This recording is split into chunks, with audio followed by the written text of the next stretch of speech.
Qué bien que esté con nosotros a través de UTV, el canal universitario de la cultura, y este es su programa Desde la Academia. Ya saben que aquí abordamos los temas de país, lo más interesante que ocurre en nuestro país. El tema que abordaremos hoy es de mucha importancia, tomando en cuenta que es la elección de nuevas autoridades tanto en la Corte Suprema de Justicia como en el Ministerio Público. ¿Cuáles son esas, o lo que espera la población para la elección de estas nuevas autoridades? Para eso hemos invitado a don Efraín Díaz Arribillaga. Él es miembro de la Junta de Dirección Universitaria de nuestra Universidad Nacional Autónoma de Honduras y un importante analista. Es un placer que esté con nosotros nuevamente, don Efraín, bienvenido. Muchas gracias, Franz. Un honor siempre estar aquí en UTV, en este tipo de espacios, ¿no? Muy Abordando importantes. estos temas que son tan importantes, Sí, ¿no? que son para el tan país. importantes definitivamente para el país y para la comunidad universitaria igualmente, ¿no? Así ¿Verdad? es. Y Creo qué que sí. mejor que desde la universidad enviar señales de esas luces que pueden llegar a servir de guía para quienes dirigen actualmente el país. Sí, no, definitivamente también en la universidad está en un proceso también, vamos a entrar en un proceso también de elección de nuevas autoridades ya en propiedad con la incorporación de los estudiantes y bueno, ya dimos un primer paso con el proceso de las elecciones estudiantiles y ahora pues la elección de las autoridades, porque como usted sabe igualmente la universidad pues tiene un gobierno tripartito, ¿verdad?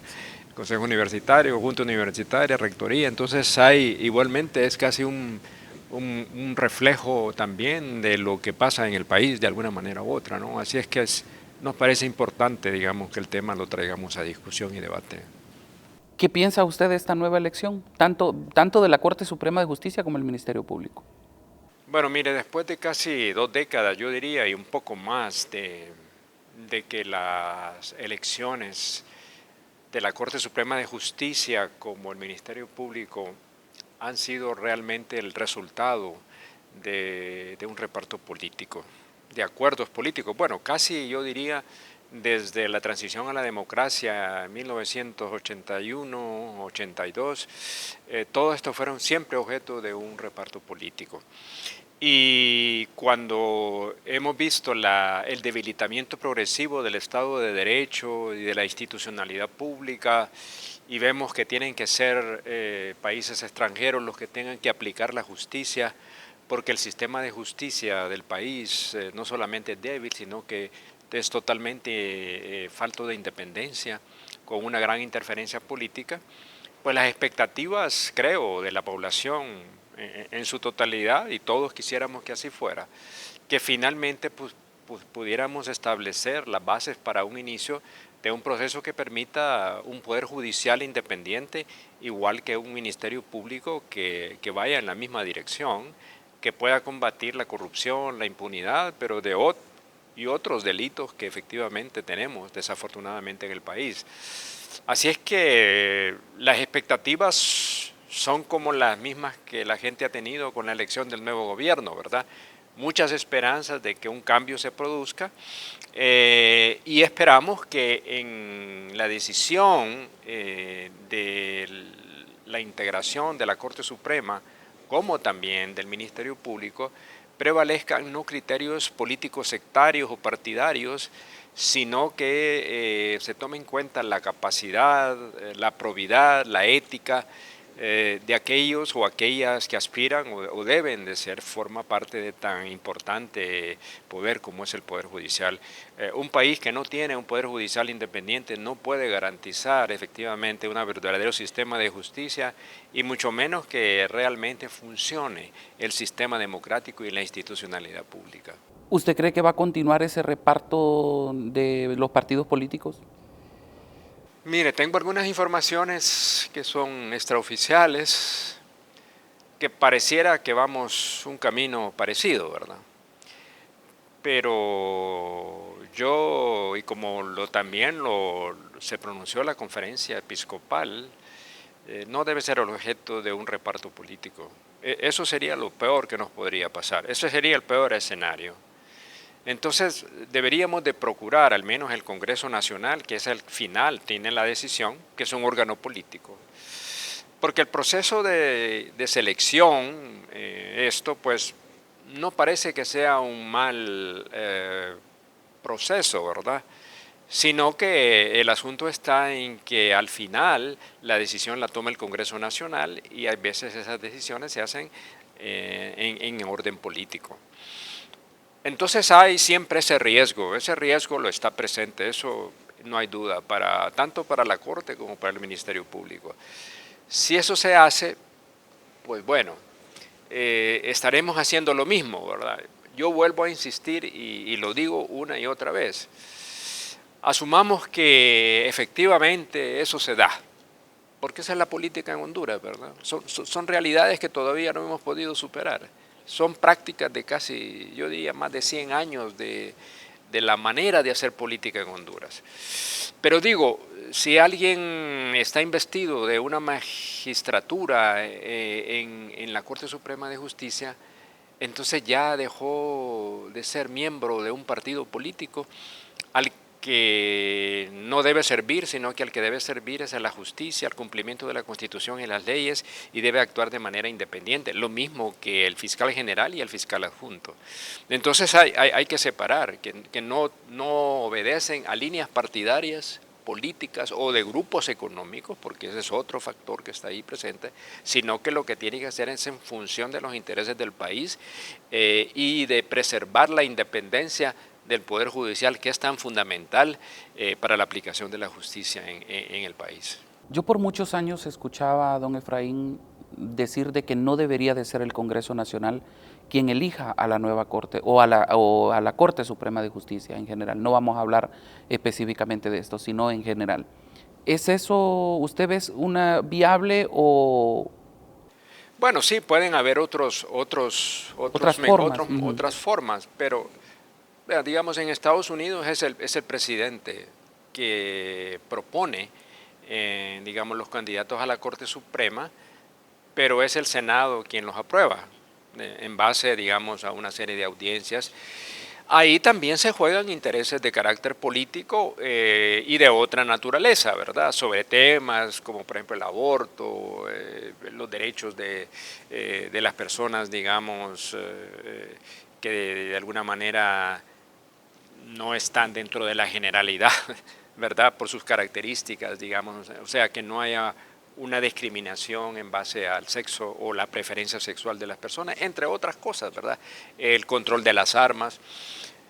Eso garantiza de alguna manera de que haya un buen escrutinio, pero factores políticos siempre está. O sea, no hay mecanismo perfecto, ¿verdad? Lo que tenemos que garantizar es que las personas tengan la ética pública y privada para actuar de manera independiente.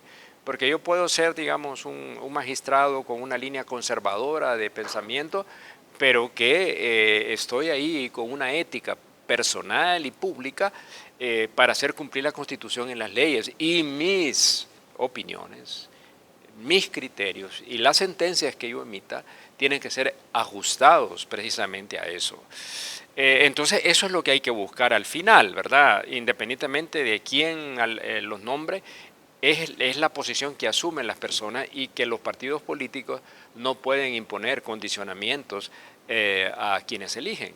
Y eso creo que es la práctica que hay que desterrar para que realmente podamos garantizar una Corte Suprema, un Poder Judicial y un Ministerio Público relativamente independiente. Y creo que eso es lo que haría posible que también ahora que se habla de la CICIG, de esta posible, digamos, comisión contra la impunidad y la corrupción que se está tratando de establecer con el apoyo de las Naciones Unidas, pueda tener unos interlocutores válidos con el cual puedan trabajar y fortalecer el sistema de justicia en el país.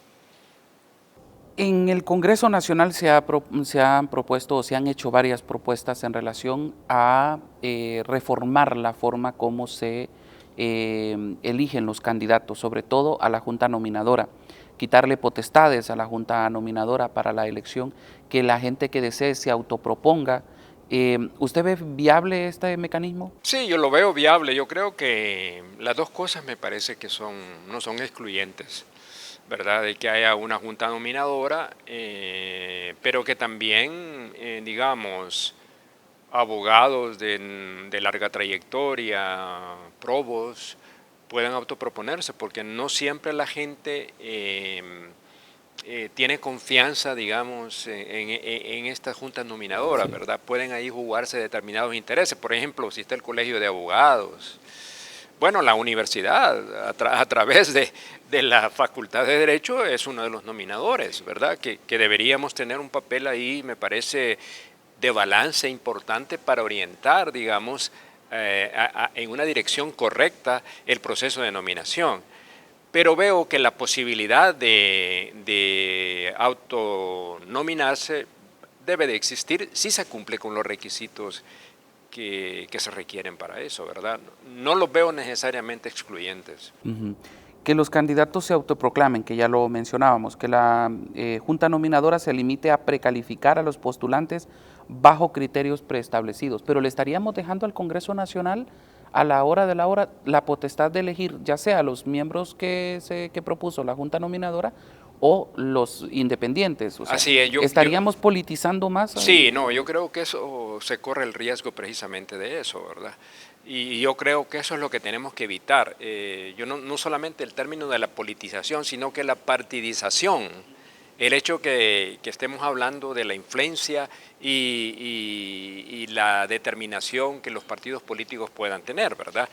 Cuando usted ve, digamos, como ha sucedido recientemente, en el hecho de que el Congreso Nacional haya nominado una comisión para seleccionar las autoridades de una universidad pública como es la UNAC, ¿verdad? Entonces usted se da cuenta entonces que hay una interferencia que no corresponde, digamos, al Congreso, porque constitucionalmente eso corresponde a la Universidad Nacional Autónoma de Honduras a través del Consejo de Educación Superior.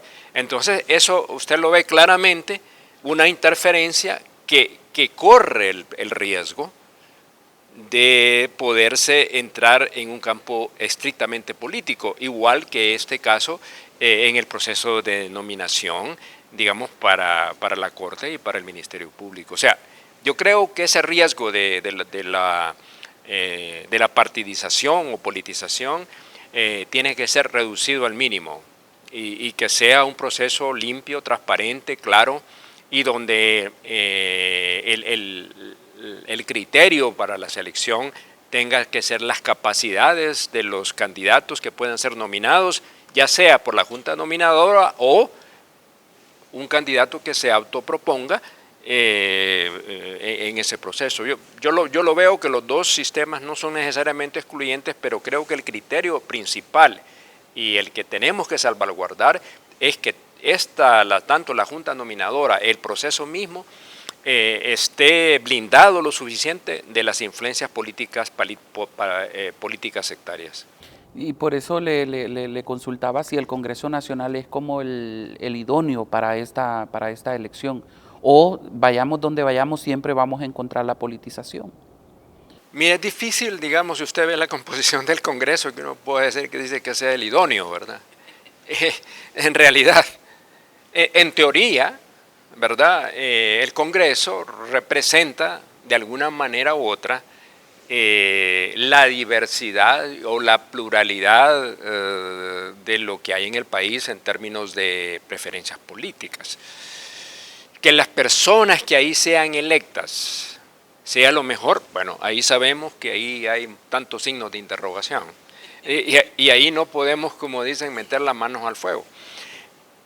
Y es difícil cuando, sobre todo, el término de las bancadas se ha convertido en algo en el cual es como el instrumento de instrucciones que se les dan a cómo deben actuar los diputados. Pero eso siempre ha existido. Entonces los diputados nunca realmente, por lo menos yo fui diputado 2 periodos, y lo que yo pude constatar ahí es que los diputados no son independientes.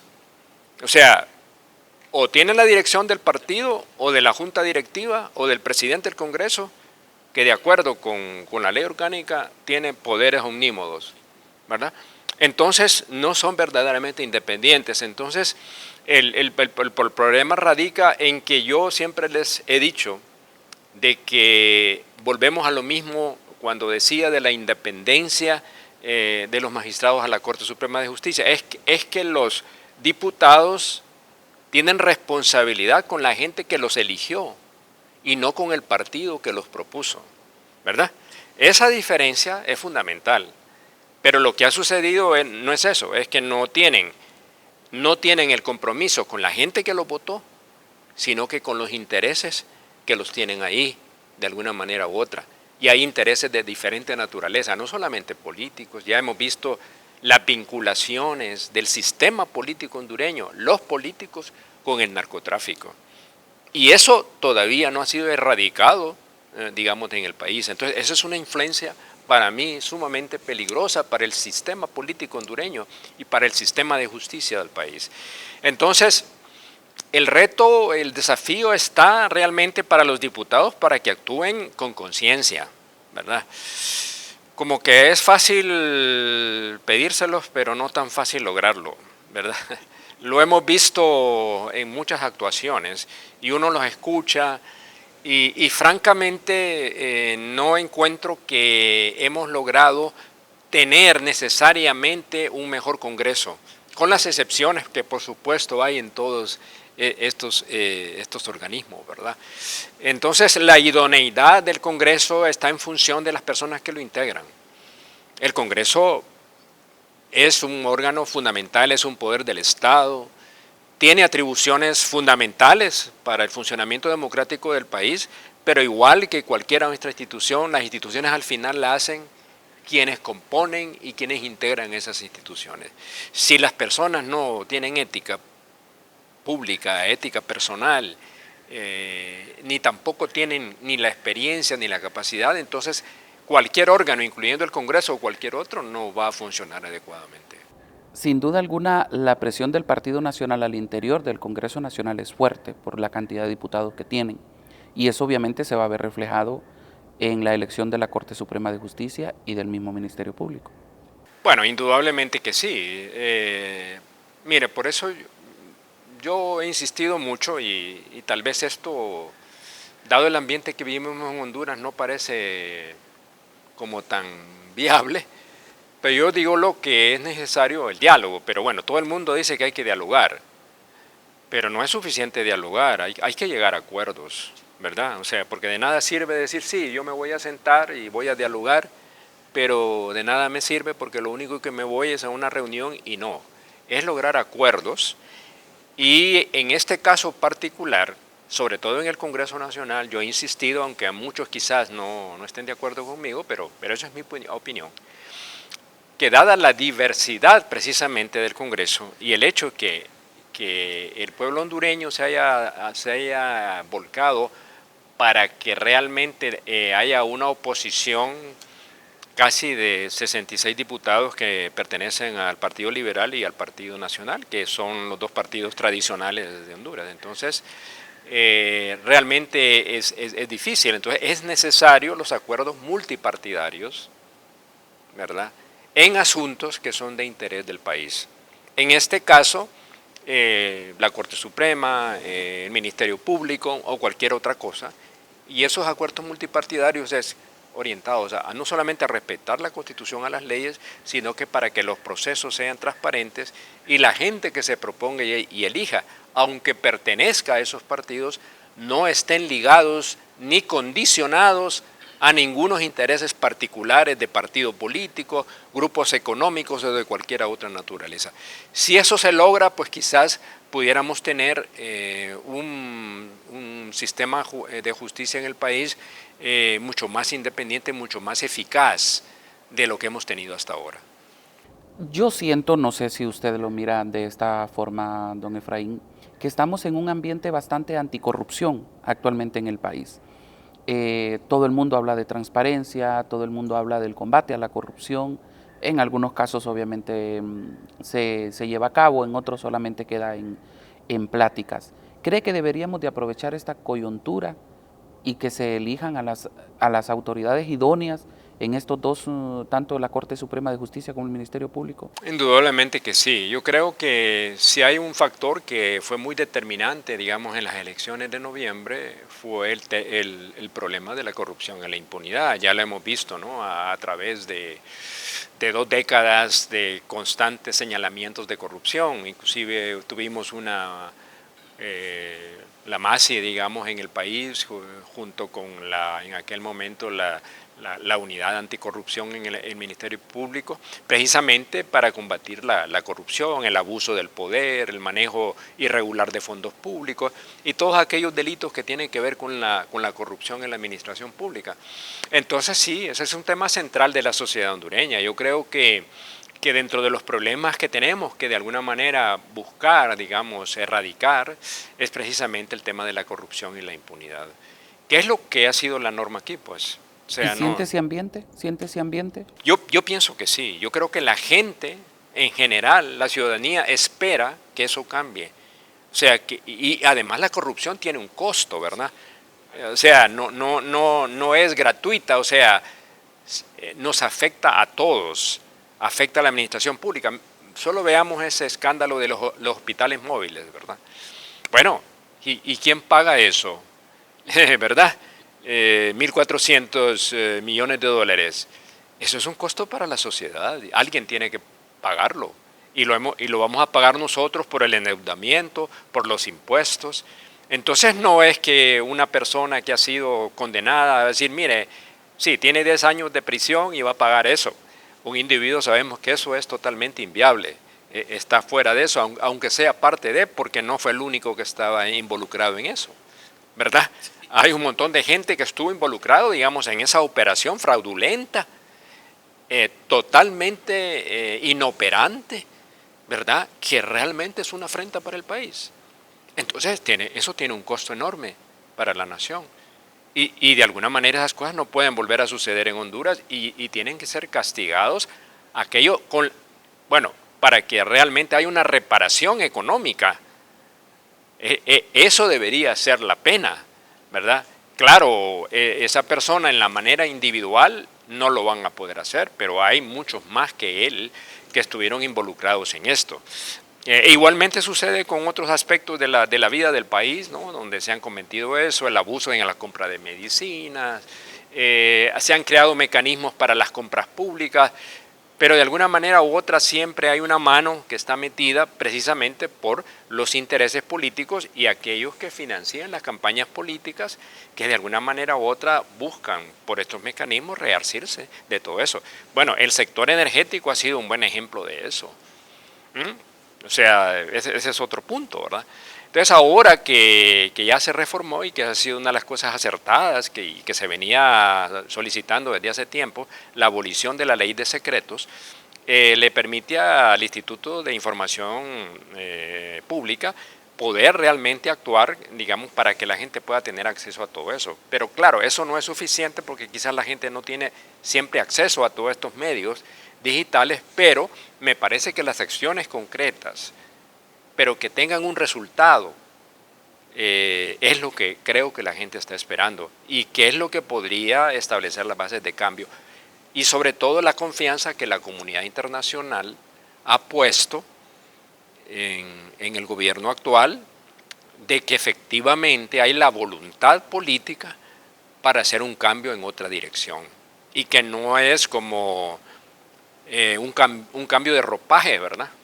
O sea, se fue uno y ahora viene otro, pero con un ropaje que aunque sea de color diferente, actúe de la misma manera, ¿no? Esperamos que las acciones sean reales, concretas, efectivas y que haya efectivamente un cambio.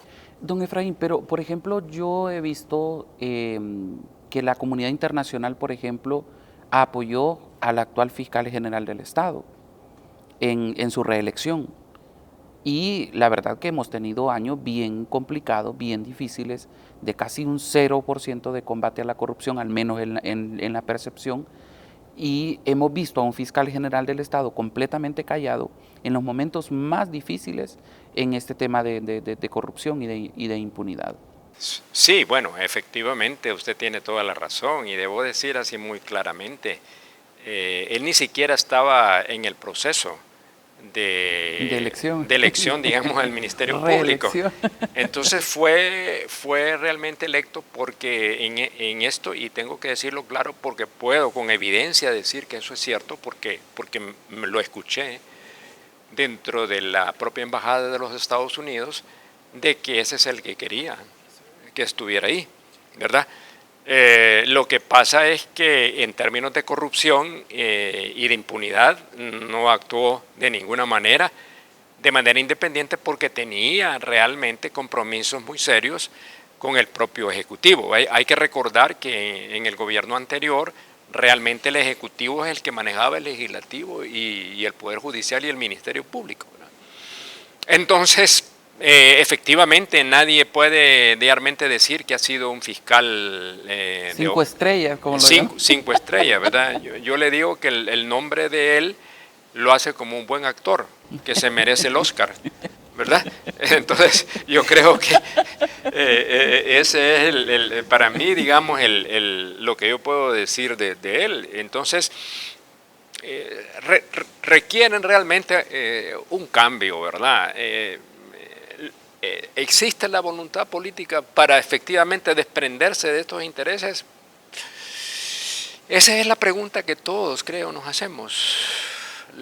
Cualquier persona con que uno habla, siempre es la duda que ronda.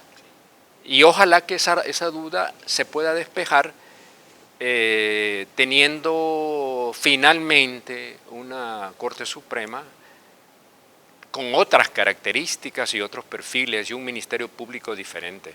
Porque si no, entonces la credibilidad que ya de por sí no la existe, la desconfianza va a continuar y eso no le hace ningún bien al país, ni mucho menos a la institucionalidad pública y mucho menos al sistema de justicia de Honduras.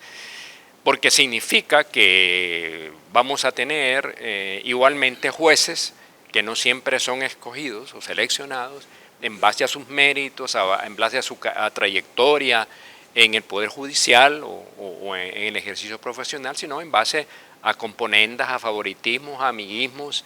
Y eso creo que es lo que progresivamente tenemos que ir desterrando de nuestro país. No, y que ya no es tiempo de que estemos jugando con esto, o sea, ya el tema de justicia debe de ser algo que debe de convertirse en un pilar fundamental de esto que llamamos Estado, por el hecho de que se han presentado casos grandes. Todo el mundo pensó, por ejemplo, que en el caso de los hospitales móviles, los acusados iban a decir o iban a dar los nombres de quiénes son el resto de personas que empezaron con esta situación y que iban a empezar a haber más personas involucradas, más requerimientos fiscales. Y hasta este momento vemos a dos personas, una que prácticamente la liberaron y la otra pues pagando 10 años de cárcel y que después no sé qué va a pasar. Bueno, es que esos son, como yo digo, los chivos expiatorios. O como, a los que mandaron a hacer el mandado. Sí, vea los chivos al matadero, ¿verdad? O como dicen, al perro más flaco se le pegan las pulgas. Entonces, claro, conscientemente también, ¿verdad? Por supuesto. O sea, no es que ha sido por ingenuidad. Yo digo que me parece poco creíble que una sola persona, por sus propias pistolas, pueda firmar un cheque por 45 millones de lempiras para comprar unos hospitales, o de dólares, ¿verdad? Sí, ¿verdad? 49 millones de 49 millones de dólares para hacer esas compras de hospitales, realmente sin ninguna licitación, sin ningunos requisitos, y bueno, y todo pasa y sin que pase nada, mayor cosa. Entonces están ahí que tienen una utilidad casi mínima para el sistema de salud del país. Entonces, digo, eso es realmente un escándalo que hubiera votado un gobierno en otro lado, ¿verdad? Pero aquí pasó eso como que nada hubiera pasado. Entonces eso le muestra a usted los grados de impunidad y de corrupción que desafortunadamente todavía vivimos, pero que bueno, como dicen, no hay mal que dure 100 años ni tigre que los aguante, ¿verdad? Entonces esperamos que finalmente el país pueda, yo digo, no quiero ser ambicioso, sino que pueda por lo menos establecer las bases iniciales de un nuevo proceso. No solamente, digo, en el caso del Poder Judicial, sino que en el caso del país. El país ya no puede continuar en esto. Tenemos demasiados problemas, conflictividad, cada día hay un problema, cada día protestan. Entonces, ese grado de conflictividad social, sea real o sea provocado, realmente no le hace bien al país, no ayuda a la gobernabilidad ni a la gobernanza, no permite realmente hacer. O sea, la misma presidenta ayer, según escuchaba en algunos medios, se quejaba de que, bueno, que cada día hay una protesta. O sea, bueno, tan mal estamos. Bueno, sí, estamos mal, la gente está insatisfecha. Bueno, el problema es que hay que resolver los problemas, ¿verdad? Nos podemos quejar de que la gente protesta por todo, lo cual es cierto. Lo que sucede es, y que el país fue recibido en situación calamitosa, también es cierto.